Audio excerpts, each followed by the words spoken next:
Olá, vamos continuar nosso estudo da legislação? Pois é, LDB. E dessa vez a gente vai estudar o título 4º. E sabe o que o título 4º vai dizer para a gente? Organização da Educação Nacional. Tem organização, tá, gente? Então vamos ver que organização é essa que a lei propõe. Ou seja, quem tem responsabilidade com o quê, quem faz o quê, quem é que tem que ser cobrado pelo quê, e a gente vai ver essas questões aqui em relação à organização. Vamos começar então com o artigo 8º, que diz assim, ó: a União, os Estados, o Distrito Federal e os municípios organizarão em regime de colaboração os respectivos sistemas de ensino. Então vamos lá. Olha o que é legal para a gente anotar aqui. Regime de colaboração. Ó, essa expressão aqui é muito importante. Então veja, União, Estado, Distrito Federal e os municípios. Quando a gente fala de sistemas de ensino, a gente está falando que existe o sistema de ensino municipal, ou vários, né? Porque a gente tem sei lá quantos municípios a gente tem nesse Brasil. Cada município pode ser um sistema de ensino. Os estados, cada estado é um sistema de ensino, e a própria União, que dá conta de um sistema de ensino também federal. A gente não pode esquecer do Distrito Federal, essa nossa peculiaridade. O Distrito Federal também tem um sistema de ensino, tá? Só que eles não podem atuar isoladamente. Existe uma ideia de uma colaboração entre todos eles.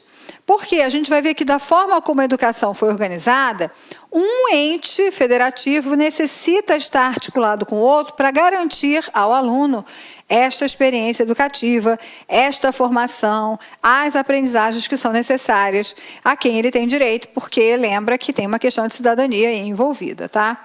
Caberá à União, o que a União faz? Ela vai coordenar a Política Nacional de Educação e também articular os diferentes níveis e sistemas, exercendo função normativa, redistributiva e supletiva. Ó, vou anotar os 3 nomes aqui para a gente discutir.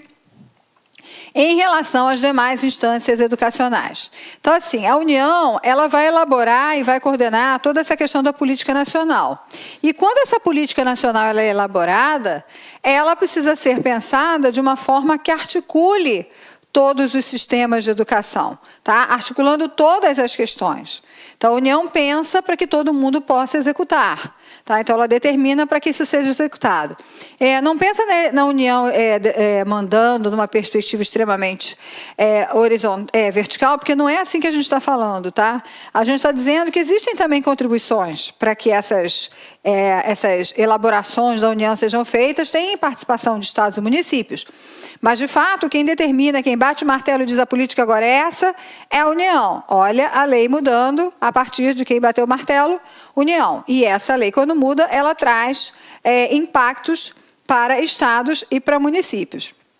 Então, a União, além disso, ela tem uma função normativa, que é a função de dar a norma, criar a lei. Tá? Ela tem uma função redistributiva, e quando a gente fala de uma função redistributiva, a ela compete redistribuir recursos, sejam eles financeiros, sejam eles tecnológicos, sejam eles de informação. Então, ela redistribui conhecimento, ela tem essa questão de chegar e ser um disseminador para outros lugares dessas possibilidades. E também supletiva. Supletiva, pensa, é igual um suplemento, ela dá algo mais para quem precisa de mais. Então, em algum município ou algum estado, está precisando de uma suplementação técnica, ou de uma suplementação financeira, ou de uma suplementação de informação, não sei. E aí, a União também tem essa competência supletiva, tá? E ela vai fazendo isso em relação às outras instâncias educacionais. Os sistemas de ensino terão liberdade de organização nos termos desta lei. Lembra que eu falei para vocês que essa não é uma lei fechada, é uma lei que dá muita liberdade aos sistemas de ensino. E o sistema de ensino tem liberdade desde que ele respeite o que a lei diz aqui. Eu vou mostrando para vocês, ao longo desta aula, onde essa liberdade está estabelecida, como é que estão esses parâmetros para a gente poder entender um pouquinho mais esta situação. Opa, vamos lá, passando. Então, olha só. Artigo 9º. A União incumbir-se-á de. Vamos ver, então, aqui as competências da União, as competências dos estados, dos municípios, do Distrito Federal, as competências das escolas e as competências dos docentes. Ok? Então, vamos lá. A União incumbir-se-á de, primeiro, elaborar o Plano Nacional de Educação, em colaboração com os estados, com o Distrito Federal e com os municípios. Então, Plano Nacional de Educação. Bom, se você não sabe, a gente tem um Plano Nacional agora em vigência, né? O nosso Plano Nacional de Educação, ele foi assinado, ele foi organizado em 2014, né? Virou lei, e ele tem uma vigência de 10 anos. Então, a gente tem um plano até 2024. 2014... 2024 é o término desse plano para se pensar na criação de outro, porque ele tem uma duração de 10 anos. Então, a União elaborou o Plano Nacional de Educação em colaboração com estados, distritos federais. Você deve já ter ouvido falar das CONAE, que foram as Conferências Nacionais de Educação, que aconteceram espalhadas no Brasil, discutindo essa questão das metas, porque o Plano Nacional de Educação é um plano de metas. Então, discutindo essa questão das metas, para poder, então, trabalhar com a questão do que pensar para municípios, estados, para a União, de uma forma geral, em termos de educação, ok? E aí, segunda competência da União: organizar, manter e desenvolver os órgãos e instituições oficiais do Sistema Federal de Ensino e dos territórios. Então, você pode pensar, o sistema... Se a gente quiser pensar na questão do Sistema Federal de Ensino, a gente tem escolas. Talvez, não sei se você vai conhecer todas, mas a gente tem. O Colégio Pedro II, que faz parte do Sistema Federal, os Institutos Federais de Educação Tecnológica, que também fazem parte do sistema. Então, todas essas instituições federais. Mas, para além disso, a gente tem que pensar que, ainda em relação à educação, você tem Ministério da Educação, você tem INEP, que é o instituto que vai trabalhar com as questões do IDEB, a gente tem os conselhos de educação. Então, tudo isso faz parte desse sistema federal, dos territórios, desses órgãos e dessas instituições oficiais do sistema. Terceiro, prestar assistência técnica e financeira aos estados, Distrito Federal e os municípios para o desenvolvimento dos seus sistemas de ensino e atendimento prioritário à escolaridade obrigatória, exercendo sua função redistributiva e supletiva. Já tinha até falado disso, já tinha antecipado um pouquinho essas questões para vocês, e a lei aqui repete, então, aquilo que a gente já tinha visto. Artigo 8º. Eu acho que eu... fiz besteira, tá, gente? Desculpa. Então, artigo 9º, vamos continuar aqui no artigo 9º. Quarto, estabelecer, em colaboração com os estados, com o Distrito Federal e com os municípios, competências e diretrizes para a educação infantil, o ensino fundamental, o ensino médio, que nortearão os currículos e seus conteúdos mínimos, de modo a assegurar formação básica comum. Então, está aqui, ó. O quarto está dizendo que essa questão de currículo tem que ser discutida com o Distrito Federal, com os municípios e assim por diante.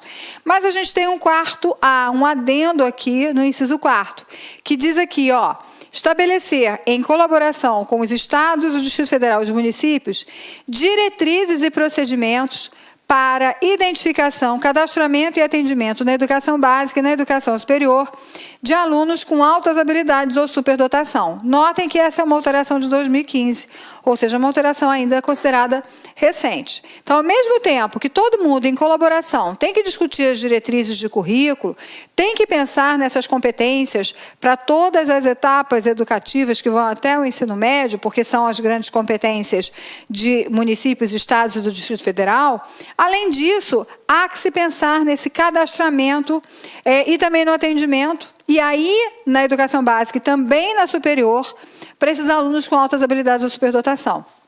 Então, um cadastro que precisa acontecer. Não posso te dizer se esse cadastro já é uma realidade em todos os municípios, se essas informações já estão todas elas catalogadas, não sei dizer, mas, na realidade, existe essa previsão para que isso aconteça na lei. Até porque, infelizmente, tradicionalmente, a educação especial, ela atende muito mais as crianças com deficiência, o olhar é muito mais voltado para as questões da deficiência, dos transtornos globais do desenvolvimento, do que para as questões das altas habilidades de superdotação. E isso é uma forma de colocar o olhar para essas crianças para poder investir em novas formas de aprendizagem, para ampliar o potencial que essas crianças já têm.